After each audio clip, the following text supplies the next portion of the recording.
RVVS, le MAG. Le MAG. Parce que partout où que vous alliez, vous avez affaire à eux, qu'il s'agisse de routes, de ponts, de voies ferrées, mais aussi depuis chez vous, si vous souhaitez être alimenté en eau, en gaz, ou être très bien connecté, ou encore que vous profitiez de loisirs, soit en tant qu'amateur ou de spectateur, ils sont également par exemple dans les stades. Mais qui sont-ils ? Eh bien, c'est les un petit peu plus de 17 000 salariés des 400 entreprises normandes dispatchées sur l'ensemble du territoire normand et qui sont regroupés au sein d'une fédération, la Fédération régionale des travaux publics. Bref, ils sont incontournables, comme l'est son secrétaire régional général Mathieu Jacotto. Bonjour, c'est bien amené. Bonjour, très bien amené. C'est une belle présentation. Très pour parler de la FRTP Normandie, qui est une structure qui regroupe les adhérents et qui est là pour faire quoi auprès d'eux ? Alors, la Fédération des travaux publics de Normandie est là pour représenter les entreprises de travaux publics partout où elles ont leur mot à dire, où elles ont leur rôle à jouer, auprès des instances publiques, collectivités, préfectures, régions, bref. Et auprès forcément des entreprises auprès desquelles on assure un service support, et auprès du grand public pour faire connaître les métiers, parce que le recrutement et l'emploi, ça fait partie des fondamentaux de la fédération et des grandes problématiques des entreprises du territoire. Donc soutien, levier développement économique, mise en intermédiaire par rapport à notamment les collectivités et communication. Donc il y a au moins 4 millions. C'est tout ça. Et on essaie de tout faire et on essaie de faire à peu près bien. Et au-delà des services rendus au public, puisque le destinataire c'est le public, même par l'intermédiaire d'entreprises ou de collectivités, il y a forcément une dimension économique, jamais très éloignée de décisions politiques, on va y revenir dans un instant, mais c'est l'aspect qui fera demain qui nous interpelle tout d'abord, à savoir, y aura-t-il de la relève dans les métiers qui ont parfois été décriés, voire incompris. Donc je vous pose la question, y aura-t-il la relève ? Parce que vous travaillez aussi sur ceux qui vont faire ces métiers-là demain. Alors le grand enjeu, et pour prendre un peu de recul même par rapport à nos métiers, la question est valable partout quand même. Il y a un problème qui n'est pas que français, qui n'est même pas qu'européen, de baisse de la natalité partout dans les pays dits avancés économiquement. Et on arrive aujourd'hui dans un moment où les générations qui arrivent sur le marché du travail sont en nombre, sont en décroissance d'année en année.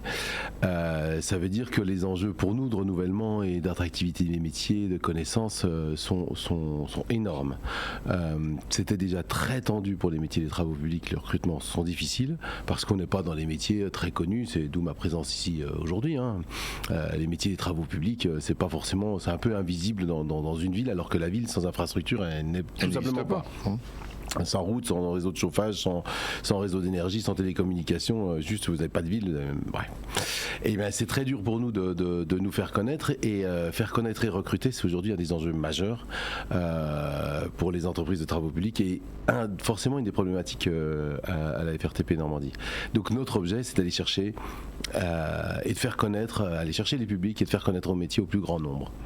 Sensibilisation, communication, comment vous faites ? Vous allez dans les établissements scolaires, vous organisez des journées portes ouvertes ? Qu'est-ce que vous avez là aussi, le monde change.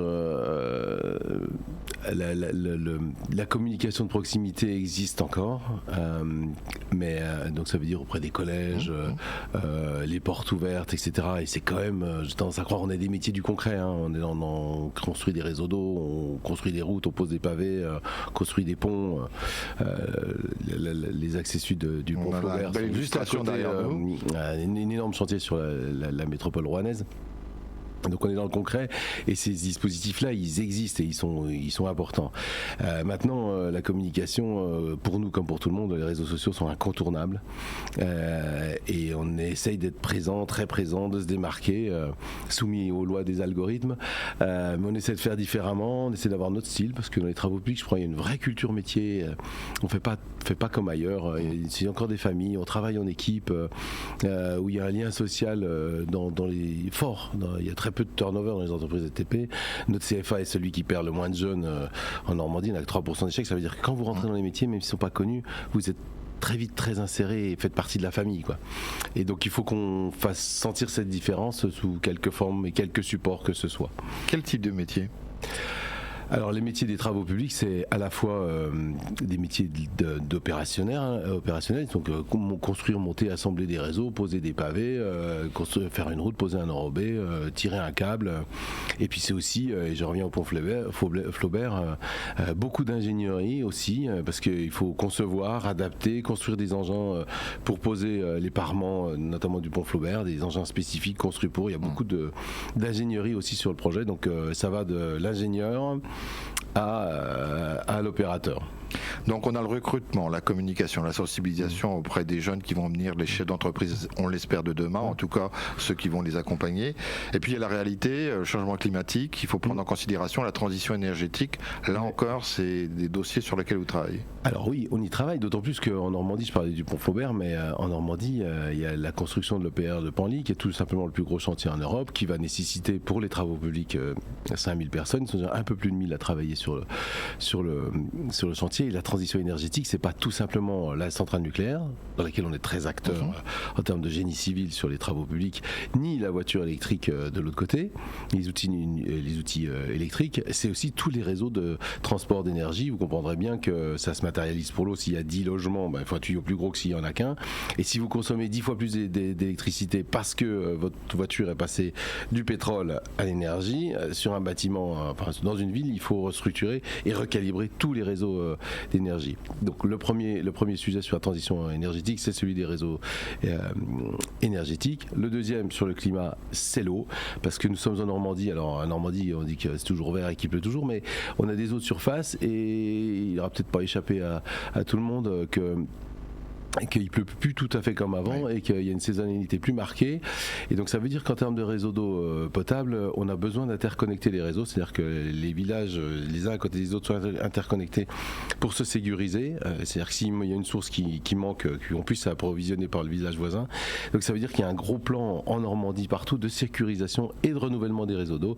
Parce que pour faire un cours d'histoire, mais les réseaux d'eau étaient posés après-guerre pour l'essentiel. Ils ont juste 80 ans et ils veulent prendre leur retraite, il faut les changer, tout simplement. Est-ce que vous êtes concerné par ce qu'on appelle les étapes envisageables de submersion, de retraite, de trait de côte, ce genre de choses? Est-ce que c'est des choses que vous prenez en considération ou c'est à la marge? Ah non, il y a une opération au Val-de-Sanne sur la renaturation du bassin versant. Il y a aussi le problème qui est normand, mais pas que normand, mais la côte normande est très importante même en France, et le retrait du trait de côte, c'est un problème sur toute la côte, du Cotentin à Dieppe.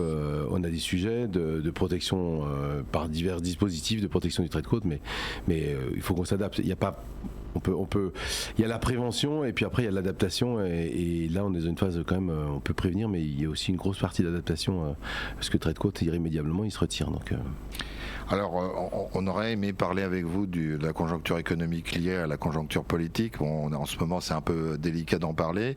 Si vous voulez en dire un mot, vous pouvez. Mais comme il nous reste peu de temps, j'aimerais qu'on fasse un petit focus sur une semaine de l'inclusion que vous organisez du 23 au 27 mars dans le Calvados.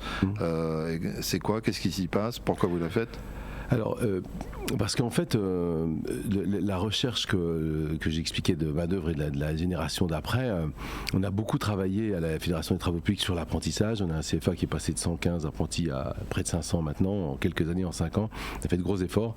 Mais on a besoin aussi d'aller chercher des publics qui sont parfois en reconversion, parfois en échec professionnel, et en leur faisant connaître la possibilité qu'on a chez nous, parce qu'on a quand même des métiers de l'accueil, où on accueille des gens non qualifiés, où on sait les former, on sait les amener et les faire entrer dans la famille. Et cette semaine-là, qui est portée par le groupement d'employeurs de la FRTP Normandie, a pour le but de faire connaître ces possibilités-là auprès de tous les partenaires associatifs, que ce soit les missions locales, tous les acteurs pour l'emploi, du réseau pour l'emploi, et d'expliquer comment on peut les accueillir et l'opportunité qu'on leur offre de venir chez nous. Donc en quelques mots, donc du 23 au 27 mars, et dans le Calvados, avec des ateliers, des démonstrations, des visites de chantier, aussi des échanges plus ou moins formels, plus ou moins organisés, des tables rondes et puis des échanges très terrain, très libres entre des entreprises qui viendront rencontrer des demandeurs d'emploi sur le territoire. En 10 secondes, vous avez parlé de famille. Parce que c'est une famille, la FRTP. Ah oui, c'est une famille. Il y a une famille où toutes les entreprises sont concurrentes, mais elles ont tous des objectifs communs. Et la FRTP est là pour travailler sur l'objectif commun et les besoins communs et l'intérêt de toute une profession sur le territoire. Merci beaucoup Mathieu Jacotot d'être passé au micro d'RVS pour nous parler de ces métiers d'avenir, parce qu'on va les qualifier comme ça au sein de la FRTP.